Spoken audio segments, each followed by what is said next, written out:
Audio 4 प्रत्यक्ष फलदायिनी साधनाएं। लेखक वेदमूर्ति तपोनिष्ठ पंडित श्री राम शर्मा आचार्य। भूत साधना से आत्म विजय। विचारों पर काबू पाना ही मन को वश में करना कहलाता है। पतंजलि ने चित्त वृत्तियों के निरोध को योग कहा है। जिसने अपने मन के ऊपर विजय प्राप्त कर ली, समझिए कि उसने संसार के ऊपर विजय प्राप्त कर ली।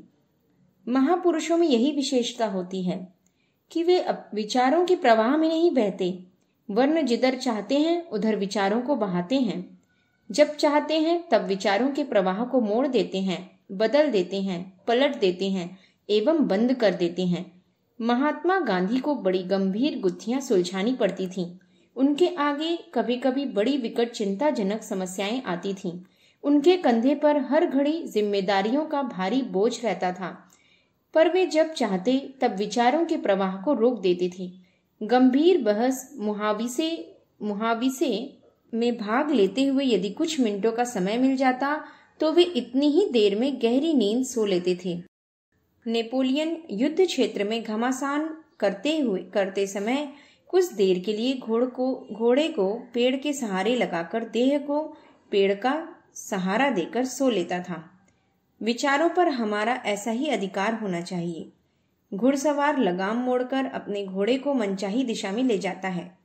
विचारों पर हमारा भी ऐसा ही आधिपत्य होना आवश्यक है। मनोनिग्रह, विचार संयम, चित्त निरोध, एकाग्रता की साधना से एक बड़ी आध्यात्मिक समस्या का हल हो जाता है।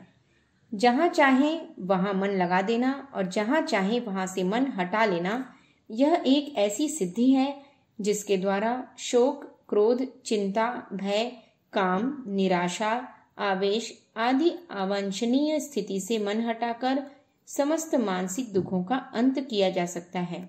इस संसार में 3/4 दुख मानसिक और 1/4 दुख शारीरिक हैं। शारीरिक दुख को भी तब मनुष्य भूल जाता है जब उसका चित्त किसी आनंददायक विचारधारा में रमण कर रहा हो। जिसका मन काबू में है, जिसका आहार विहार संयमित है, उसे वैसे भी शारीरिक कष्टों में नहीं पड़ना पड़ता। पर यदि कदाचित कोई प्रारब्ध भोग का कष्ट आ भी पड़े तो उसे संतुलित चित्त वाला व्यक्ति आसानी से हंसी हंसी में ही सहन कर लेता है।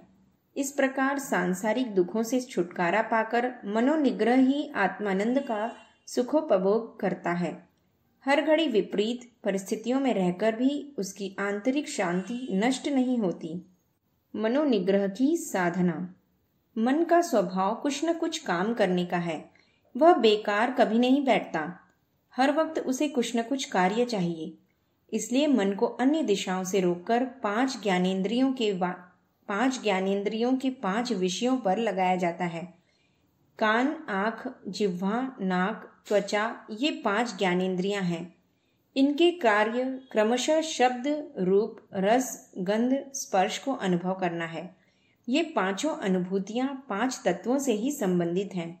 आकाश से शब्द, तेज से रूप, जल से रस, पृथ्वी से गंध और वायु से स्पर्श का भान होता है।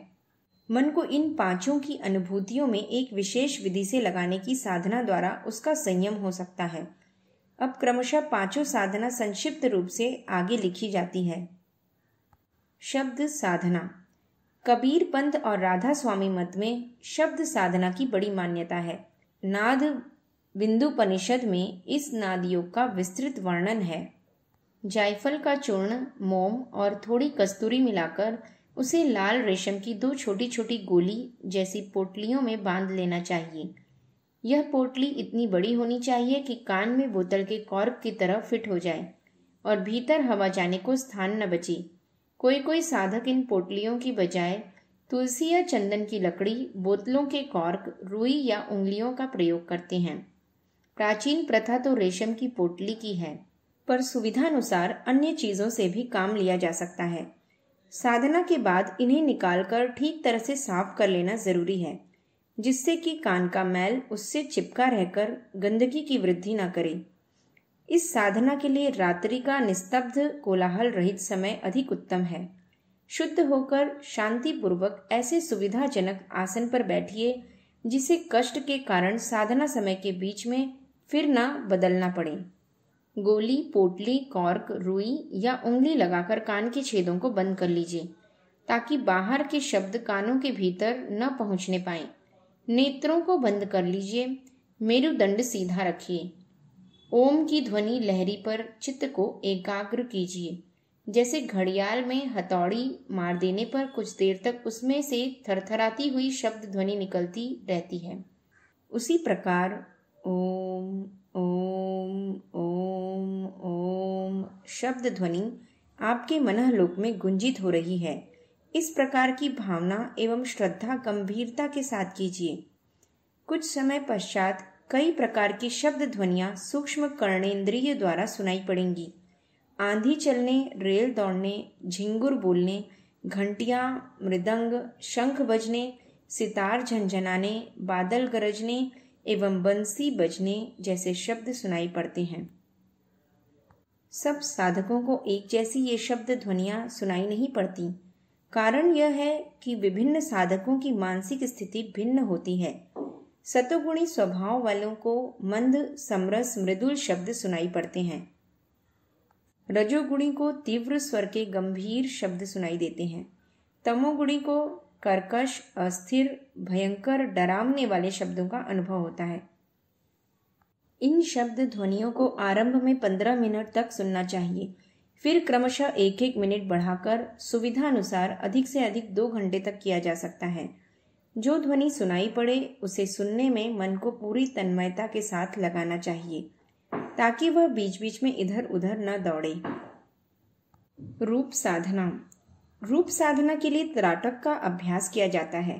त्राटक 2 प्रकार के होते हैं, बाह्य और आभ्यंतरिक। दोनों की साधना नीचे लिखी जाती है। पहला, बाह्य त्राटक। बाह्य त्राटक किसी बिंदु पर दृष्टि जमाने को कहते हैं। सफेद चिकने चमकदार कागज के एक चौकोर टुकड़े पर ठीक बीचों बीच 1 रुपए के बराबर गहरी काली स्याही से गोला अंकित कीजिए। इस गोले के बीचों बीच सफेद बिंदु रहने दीजिए। मेरुदंड को सीधा रखकर स्वस्थ चित्त होकर पद्मासन पर अथवा अर्ध पद्मासन पर पालथी मारकर बैठिए। उपर्युक्त काले गोले को नेत्रों की सीध 3 फुट के फासले से दीवार पर टांग लीजिए। काले गोले के बीच के सफेद बिंदु पर दृष्टि जमाइए। पलक मारते रहने में कुछ हर्ज नहीं, पर दृष्टि बिंदु पर से हटे नहीं। आंखें न तो बहुत अधिक खोली जाएं और न पलक सिकोड़े जाएं। दृष्टिपात बहुत हल्का हो और न बहुत जोर लगाया जाए। मध्यम स्थिति में यह साधना करना चाहिए। यह साधना स्वस्थ नेत्र वालों को ही करना चाहिए। जिनकी आंखों में कोई रोग है उनके लिए त्राटक करना वर्जित है। एकटक दृष्टि जमाने से कुछ ही देर में गोले के बीच का सफेद बिंदु हिलता जुलता, घटता बढ़ता, कांपता थरथराता तथा रंग बदलता दिखने लगता है। ये सब होने पर भी दृष्टि हटानी न चाहिए। कुछ दिनों के अभ्यास से बिंदु स्थिर हो जाता है। यह इस साधना की परिपक्वावस्था का चिन्ह है। साधना 2 मिनट से आरंभ करके 1-1 मिनट नित्य बढ़ाना चाहिए। आंखों में पानी भर आए तो त्राटक अवश्य ही समाप्त कर देना चाहिए। चंद्रमा पर घी के दीपक की शिखा पर, शालिग्राम या शिवलिंग के अग्रभाग पर, इष्ट देव के चरण नख या किसी अंग विशेष के बिंदु पर भी यह साधना किया जा सकता है। दूसरा, आभ्यंतरिक त्राटक के लिए नेत्र बंद करके साधना पर बैठना चाहिए। दोनों कानों के छिद्रों के बीच में एक सीधी रेखा खींची जाए और भूमध्य भाग से लेकर सिर के पीछे की ओर एक रेखा खींची जाए तो ये दोनों रेखाएं आपस में जहां मिलती हैं वहां त्रिकुटी ब्रह्मरंध्र या सहस्त्र दल कमल का स्थान है। इस स्थान पर शांत चित्त से ध्यान जमाने पर एक छोटा सा प्रकाश बिंदु दृष्टिगोचर होता है। कुछ दिन के बाद एक के स्थान पर अनेक तथा लाल, पीले, काले विभिन्न वर्णों के विभिन्न आकृतियों के बिंदु मस्तक के भीतर चारों ओर उड़ते हुए दिखाई देते हैं। दीर्घकालीन सतत अभ्यास से वे बिखरे हुए विभिन्न आकार प्रकार के बिंदु उस मूल बिंदु में लय होने लगते हैं और अंत में एक शुभ्र ब्रह्म ज्योति रह जाती है। इसके दर्शन से अंतः प्रदेश में बड़ी आनंददायक शांति वर्षा होती है।